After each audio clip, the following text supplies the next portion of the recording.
Okay, Julie, we heard in the first video a little bit of the health concerns. Can you tell us a little bit about first Lamar and just where he's been with his health physically? I know you said he sleeps in the family room because he can't go steps. So can you share a little bit, about his conditions and what, he has going on? He's always had back issues. When we were actively farming and a lot younger, it took a lot, up and down the tractors, up and down, baling hay, baling straw. It's physical. He just wasn't stable. Then he had his first back operation over in Lancaster, and Dr. Argiers, who was a surgeon, he came up to me and said, "Honey, your husband's going to end up in a wheelchair." And I was in my 20s, and I didn't look ahead, couldn't imagine it. And I said, all right. So a lot more years went, another back operation. They hit a nerve and his fingers went dead and they never really came back. But that one took a toll. He started talking about we have to stop farming. And I just could never imagine that. And I had a hard time dealing with that, and Lamar did. That was pretty much, in my thoughts, is what sent him into a depression. That was a big pill to swallow. I mean, because farming, we did everything together for 40 years. There's a lot of hard work. We always said farming isn't a job, it's a way of life. And it really is. It's a way of life, and we did it, and I'm glad I was a part of it. That was pretty the major things with Lamar. And then 2025, I was sitting out on the back porch, and my big dog Samson came up the steps and he put his nose down on my wrist, and he started smelling. He was smelling, lifting his nose, smelling, and he got to about my elbow, and he rammed his nose down in my arm, and when he was still smelling, but you could hear it, and he just kept coming up, and he started coming this way, and I took this hand and I went, "Samson, that's enough."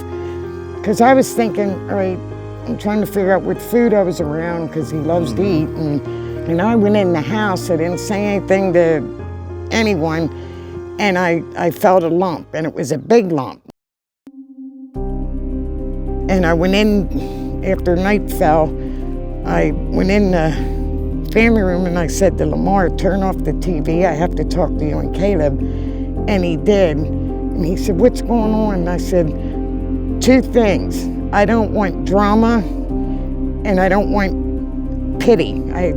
I'm just going," but I found a lump. And they both got real quiet. And then I was uncomfortable, because I'm like, see, this is what I don't want, But I went to my family doctor, and he sent me over to Lancaster, and I got a mammogram. It's the first one I ever got.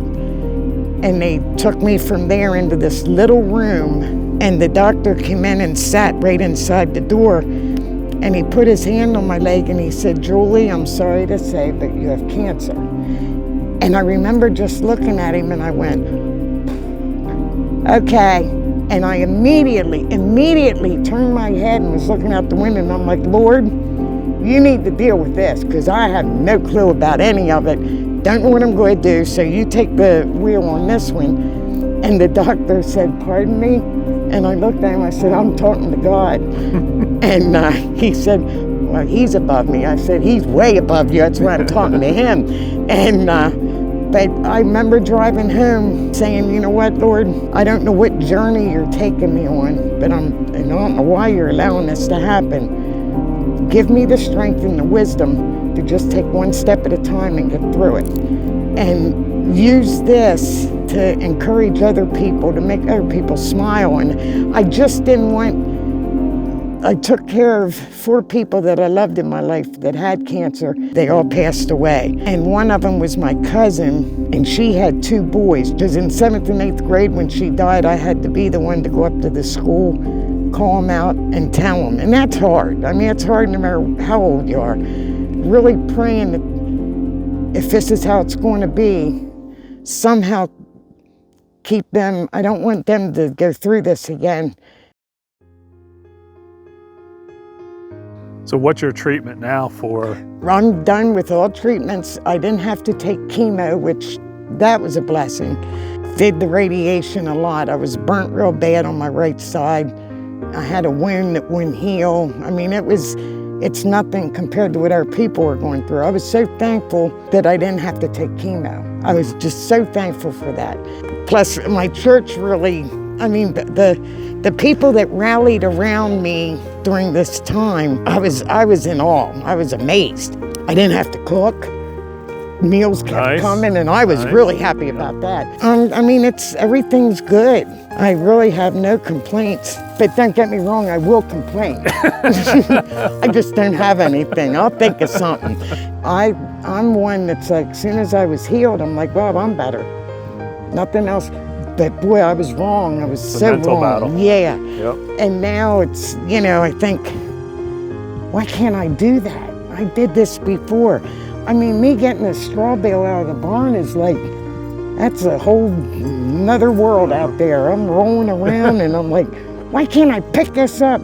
The strength and energy is what bothers me the most. And, but I'm pretty much, it's like, I'm gonna quit now, I'm done. I went through all that. Let's stop and get back to normal. Yep. You know, normal isn't coming back. It's a new normal. Yeah. It's a new normal.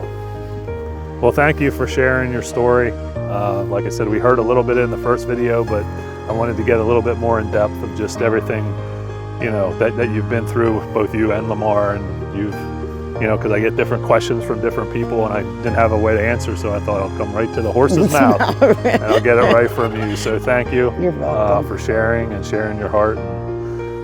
We look forward to soon getting ready to start our One Act of Kindness and just transforming their lives and doing some really cool things here on the farm. So thanks. Can't wait. Thank you. Thank you.